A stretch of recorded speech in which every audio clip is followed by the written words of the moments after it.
So some huge breaking news coming down the wire here on the Sports Cubicle with the marvelous one, Dan Marver, Devin Tingle, Paul Chivari, and myself, Mike Mercado. And this is one of those things where you'll remember where you were when you heard this news break if you're a sports fan, if you're somebody who pays attention to geopolitical things around the world. PGA Tour, LIV Golf, DP World Tour unify under one umbrella. This is a story that we've been covering about the separation between the LIV Golf golfers and the PGA golfers, how they would merge, what tournaments they'd be able to play in, and all this other stuff to the point where we were talking about litigation. And then this story broke of a merger now between all these different organizations, and it has a lot of us, not just sports fans, but like I said, people who pay attention to world news, kind of shaking our head, scratching our head, and kind of trying to make sense out of this. And this comes to us from Mark Schallbeck, ESPN senior writer. The PGA Tour, DP World Tour, and LIV Golf League, which have been embroiled in bitter legal battle for more than a year, have agreed to unify and move forward in larger commercial business, the circuits announced Tuesday. The tours called the stunning development a, quote, landmark agreement on a global basis.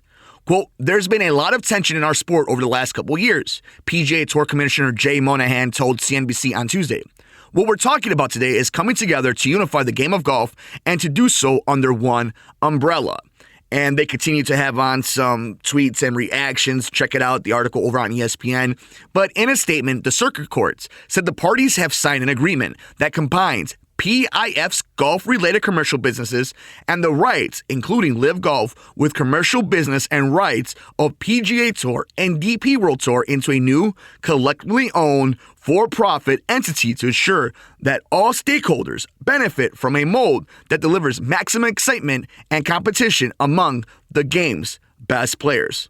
The circuit said the agreement ends all pending litigation between the parties, and this landmark deal is between the tours and Saudi Arabia's Public Investment Fund, PIF, which the deal was reached without the knowledge of many PGA Tour members and LIV Golf players and agents. Check out the entire article, this one from Mark Schallbeck on ESPN senior writer. PGA Tour, LIV Golf, DP World Tour unify under one umbrella. So, look, I'm not going to sit here and pretend to be righteous and tell you the sanctity of golf.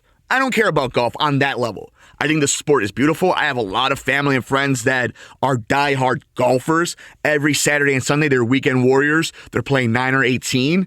And I get the beauty and the competition and the self-improvement that golf brings. I understand being able to be one with nature and walking and the weather and just everything that brings in being in those courses.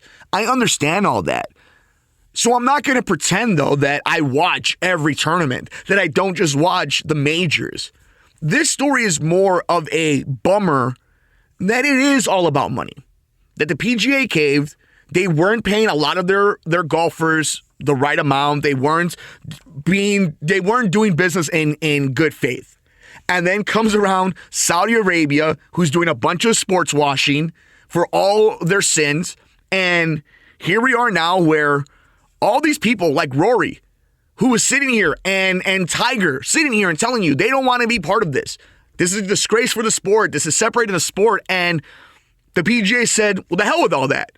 They're offering more money. We can't hang with them. Do you know how green that money is in Saudi Arabia? Nobody in the United States has forgotten the assassination, the murder of Jamal Khashoggi. Nobody's forgot about the bone saw country. The bone saw tour now.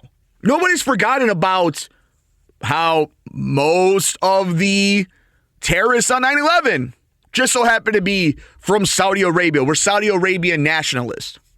Nobody's forgotten about the customs and the way that citizens, that people from the LGBTQ community are treated, that women are treated. So what does this all mean? Where am I getting at with all this? Bringing up political issues, talking about 9/11, bringing up whether or not there's sports washing, all this, all that, for a sport that I may love, but a league I could care less about. It's the notion of transparency now. Enough with the fluff. Enough with pretending that you care about athletes or consumers. Enough with pretending that you have some type of moral standing. If all you are in for is business and money, say it. As consumers, we just want the best product that you are giving us, that you can give us.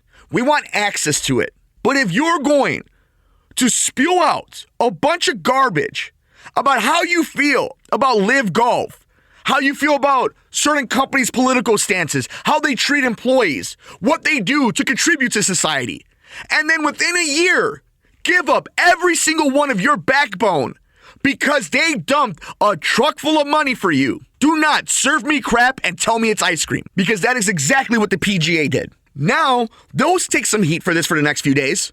There'll be some golfers that take some heat. There'll be some pundits that do a victory lap about all this.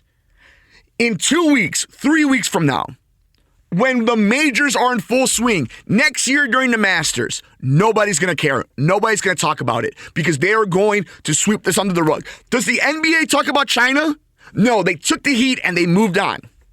Does Major League Baseball talk about destroying the minor leagues and using free labor in Caribbean countries? No.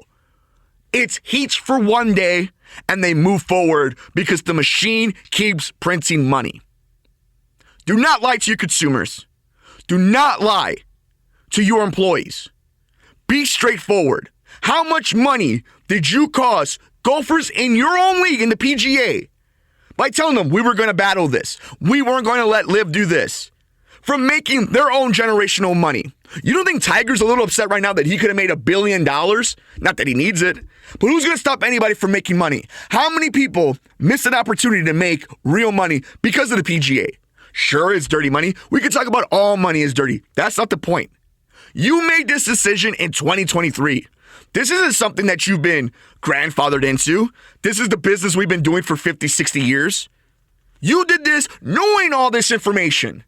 So enough with the crap. Let us know your thoughts. We're on Twitter at Sports Cubicle TV. Check us out on YouTube, the Sports Cubicle, and everywhere else in the universe, wherever you get your favorite podcasts, at Sports from the Couch. Check out our friends over at Sheets and Giggles. Use the promo code, the Sports Cubicle, Sports from the Couch, for 15% off your next purchase. I promise you, they'll make you feel a whole lot better sleeping in those eucalyptus mattress and sheeting after hearing this despicable story about LIV Golf and PGA, but I promise you, there will be nothing despicable about the order and the inventory and how good you will feel after you purchase and use up all the great stuff over at Sheets and Giggles. Sheetsandgiggles.com, the Sports Cubicle, Sports from the Couch, promo code for 15% off. And a huge thank you to each and every one of you who has supported us over at Luchadog. We're about a little over a week and a half away from the Kickstarter stopping. We're about 31% there. We may not hit it. We could, though. If a few of you decide to be backers, like the project, check us out at Kickstarter.com. It is Luchadog all over my socials at Mike M Media on Twitter and Mike Mercado Media on Instagram, and of course on Facebook at Luchadog. You can check out Luchadog Book on Twitter and on Instagram if you would like more information. For the marvelous one, Dan Marver, for Devin Tingle, for Paul Chivari, I'm Mike Mercado.